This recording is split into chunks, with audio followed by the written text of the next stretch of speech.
दे दिए थे। उसके बाद है शिरोमणि, कवि शिरोमणि। कवियों में जो शिरोमणि कौन है भाई? कवियों में शिरोमणि बताएंगे मुझे? कवियों में शिरोमणि कहा जाता है तुलसीदास जी के लिए, ठीक है। घुड़सवार, घोड़े पर सवार। देखो यहाँ पर में और जो पर शब्द है वही यूज किया गया है। कानों में फुसफुसाहट, हरफन में मोला, नगर में वास, घर में वास, ठीक है ना। अपने पर बीती, पर और में जो शब्द है वो यहाँ पर यूज किया जाता है। क्लियर है?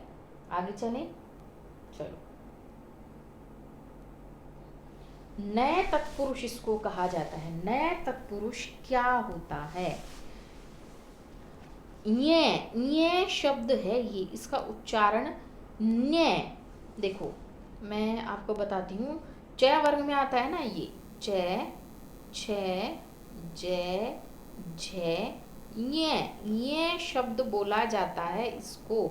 और ये क्या है? पंचम वर्ण है जिसका उच्चारण स्थान नासिका है, यानी कि नाक से बोला जाता है। क्लियर है?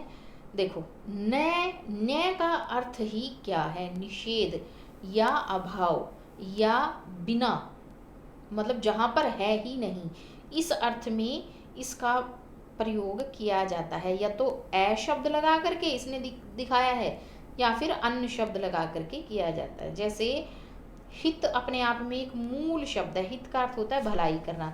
अगर इसमें मैं ए का प्रयोग कर दूं, लेकिन हित से पूर्व में, इसने कहा है कि पूर्व में करना है भैया, बाद में नहीं करना, उत्तर में नहीं करना, पूर्व में करना है, तो इसका अर्थ हो जाएगा नहित। अधर्म का अर्थ हो जाएगा न धर्म।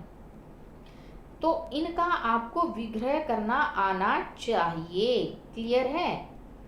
इनका विग्रह करना आपको आना चाहिए। अनिष्ट में है, अ में निष्ठ, अन में इष्ट शब्द जुड़ा हुआ है। क्या जुड़ा है बेटे? अन में इष्ट शब्द जुड़ा हुआ है, अन यूज किया गया है। देखो विशेष क्या कहता है? संस्कृत शब्दों में जिस शब्द के आदि, आदि मैंने शुरुआत, शुरू में व्यंजन होता है, उसे न समास में उस शब्द को पूर्व अ से जुड़ जाता है। और यदि शब्द के आदि में स्वर होता है तो पूर्व में अन जुड़ जाता है। ये इतना डीप करने की आवश्यकता नहीं है, मैं वैसे ही आपको बता देती हूँ। जहां पर व्यंजन, मूल शब्द से पहले व्यंजन है संस्कृत शब्दों में, तो वहां पर तो जुड़ेगा ए, और जहां पर स्वर है वहां पर जुड़ेगा अन। जैसे है अन्य में अन जोड़ दे तो क्या बन जाएगा? अनन्य, यानी कि अन्य से भी अन्य। अन्य होता है दूसरा, दूसरे से भी दूसरा। अनन्य शब्द का अर्थ हो जाता है दूसरे से भी दूसरा, अवांछित, जिसकी हम इच्छा नहीं करते हैं। अनुत्तीर्ण, जो पास नहीं हुआ है, जो फेल हो गया है, जो सफल नहीं हुआ है। अस्थिर, जो स्थिर नहीं है। उसी तरह तत्सम शब्दों पर भी प्राय ये नियम लागू होता है, लेकिन हिंदी शब्दों पर नहीं। ऐसा कहीं कहीं देखा जा सकता है। चाहा, चाहना मतलब इच्छा करना, और अन्य का अर्थ क्या हो जाएगा? नहीं। अटूट, टूटना मतलब टूटना, और इसमें ए मतलब नहीं, यानी कि जो टूटा ही नहीं, टूटा तोड़ा ही नहीं जा सके, टूटे ही ना। अकाज, काज होता है काम, काज का अर्थ होता है काम, ए मैंने नहीं, यानी कि जो वो कहते नहीं है, काम का ना काज का, दुश्मन अनाज का, अकाज। तो ये शब्द वहीं से प्रयोग किया गया है। उसके बाद है कुछ शब्द और भी हैं, जैसे गैर, इसको गैर नहीं बोलेंगे, इसको बोला जाएगा गैर। और ना वाले शब्द भी न तत्पुरुष के अंतर्गत आते हैं, जैसे नागवार, गैर हाजिर, नालायक, नापसंद, ना वाली, गैर वाजिब, ऐसे शब्द बोले जाते हैं इनको। ठीक है, ध्यान रखना, गैर, ना और न, गैर और ना वाले शब्द भी न के अंतर्गत ही आते हैं। गैर कह सकते हैं, और ना वाले शब्द भी किसके अंतर्गत आते हैं भैया? तत्पुरुष के अंतर्गत। ठीक है। उसके बाद है अलुक तत्पुरुष होता है, जिस तत्पुरुष समास में पहले पद की विभक्ति का लोप नहीं होता, पहले पद की विभक्ति का लोप नहीं होता, उसे अलुक समास कहा जाता है। जैसे मनसिज, इसमें कोई लोप नहीं है। मन और सिज, यानी कि मन में पैदा हुआ, वाचस्पति, वाणी का पति, इसमें कोई कहीं पर कोई लोप नहीं है, पहले पद की विभक्ति का भी लोप नहीं है, कहीं पर कुछ नहीं है। अलुक में होता है युद्ध में स्थिर, भाई एक ही तो है ना जो युद्ध में स्थिर है, वो कौन है? युधिष्ठिर।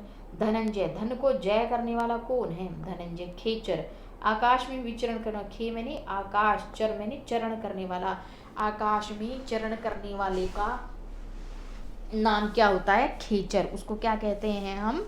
खेचर कह सकते हैं। ठीक है। उसके बाद है उपपद तत्पुरुष। जिस तत्पुरुष समास का स्वतंत्र रूप में प्रयोग नहीं किया जाता ऐसे समासिक शब्दों को उपपद तत्पुरुष कहा जाता है। जैसे जलज, जय शब्द का अर्थ होता है पैदा होने वाला, लेकिन इसको हम अलग से यूज नहीं कर सकते हैं। जैसे है और शब्द देखो, तटस्थ, पंकज, कृतघ्न, तिलचट्टा, वटमार, पनडुब्बी, ग्रहस्थ। स्थ शब्द का हम कहाँ यूज कर सकते हैं? ग्रह का तो फिर भी कर सकते हैं, लेकिन स्थ का नहीं कर सकते। ठीक ऐसे ही जय का नहीं कर सकते हैं, घ्न का नहीं कर सकते हैं, चट्टा शब्द का प्रयोग नहीं कर सकते हैं, स्थ शब्द का प्रयोग, मार शब्द का, डुब्बी शब्द का प्रयोग नहीं कर सकते, घुसा शब्द का प्रयोग नहीं कर सकते, फोड़ शब्द का प्रयोग हम ऐसे अकेले में नहीं कर सकते हैं। ऐसे है कलम तराश, तराश का नहीं कर सकते हैं, कलम का तो कर सकते हैं लेकिन तराश का नहीं। गरीब निवाज, निवाज शब्द का प्रयोग अलग से नहीं कर सकते हैं। ठीक है। सौदागर, चौबदार, घुड़चढ़ी, चढ़ी शब्द का प्रयोग नहीं कर सकते हैं, घुड़ का कर सकते हैं। इतना समझ में आ गया? चलिए आगे चलते हैं, मैं आपको कराती हूँ नेक्स्ट कर्मधारय। तीसरा जो इम्पोर्टेंट है वो है कर्मधारय समास। किसको कहा जाता है? जिस समास के दोनों पदों के बीच विशेषण विशेष्य या उपमान उपमेय का संबंध हो और दोनों पदों में एक जैसे कारक की विभक्ति है उसे कर्मधारय समास कहते हैं। अब मैं आपको बताती हूँ, देखो मैंने आपको बताया था ये पूर्व पद है, ये उत्तर पद है। इसने कहा इन दोनों के बीच कैसा संबंध होना चाहिए? विशेषण और विशेष्य का। अब आप को ये बताना होगा कि विशेषण और विशेष्य होते क्या हैं, या उपमान और उपमेय क्या होते हैं। मैं आपको बताती हूँ विशेष्य और विशेषण क्या होते हैं। विशेष्य जिसके बारे में बात की जाती है, यानी कि जिसकी विशेषता बताई जाती है, और विशेषण वही विशेषता क्या कहलाती है? विशेषण कहलाती है। ये क्लियर है? जिसके बारे में बात की जाए वो क्या है? विशेष्य, और जो बात की जा रही है वो क्या है? विशेषण। एग्जाम्पल से समझो, नील कमल, कमल के बारे में बात की जा रही है क्या? कि वो कैसा है? नीला है, ना लाल है, ना गुलाबी है, ना पीला है, बल्कि कैसा है? नीला है। तो इसमें कर्मधारय की पहचान क्या होगी? है जो, है जो, है जो, है जो।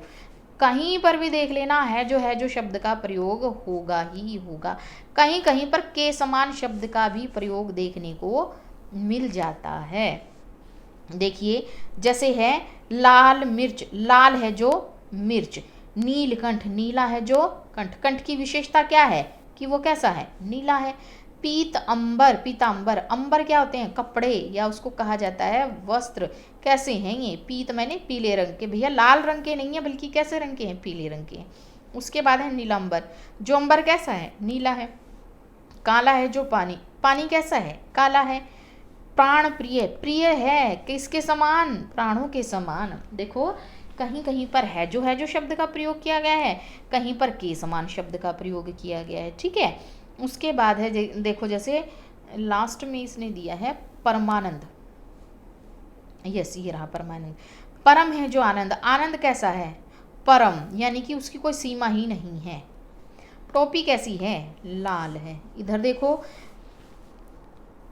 सागर कैसा है? भव के समान है ना? भव रूपी सागर, यानी कि जिसका कोई अंत ही नहीं है। विशाल जिसको कह सकते हैं, विशाल। उसके बाद है कर पल्लव, कर होते हैं हाथ बेटा, कर का अर्थ होता है हाथ। किसके समान है? पल्लव मैंने पत्तों के समान है। नयन किसके समान है? कमल के समान। कौन होता है कमल नयन? राजीव नयन, कमल नयन कौन हो सकता है? जिसको हम यूज़ करते हैं भगवान कृष्ण के लिए और भगवान राम के लिए, जिसका नाम राजीव भी कह सकते हैं, राजीव लोचन भी कहा जा सकता है इसको। ठीक है। उसके बाद है चंद्रमुख, चंद्रमा के समान